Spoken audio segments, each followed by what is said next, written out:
গাড়িটা ওভার স্পিডের গাড়ি না, এটা ড্রাইভিং শিখে না গাড়ি, বুঝো নাই? এটা ওভার স্পিডে চালালে তুমি কন্ট্রোল করতে পারবে না, কারণ এটা কোনো কন্ট্রোল পাওয়ার এটার ভিতরে নাই।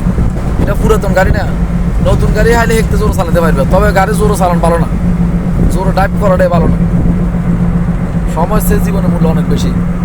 একটু ধীরে সুস্থভাবে আস্তে ধীরে গাড়ি চালাবে। 10 মিনিটের রাস্তা তুমি 12 মিনিটে যাও না, 15 মিনিটে যাও, সমস্যা কি?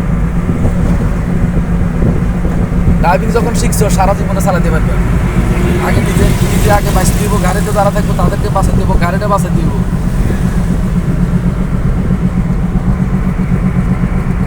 আল্লাহ না করুক একটা দুর্ঘটনা যখন হয়, আমি গাড়ি ড্রাইভ করতেছি বা তুমি গাড়ি ড্রাইভ করতেছো, আমার যতটুকু ক্ষয়ক্ষতি না হইব তার চেয়ে বেশি ক্ষয়ক্ষতি হইব আমার পরিবারের, আমার ফ্যামিলির, আমার ফ্যামিলির লোকজনের। কেননা তারা একমাত্র আমার উপরে নির্ভরশীল।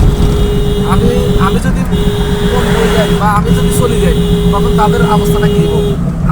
আমার একটা জীবন, কিন্তু আমার একটা জীবনের উপরে মনে করে না আল্লাহ তাআলা মনে করে না কি আরও কয়েকটা জীবনের রিজিক আমার উপরে দিয়া তাদের নির্দিষ্ট করে দিছে। রিজিক দিছে আল্লাহ, কিন্তু উসিলা হইলাম যে আমি।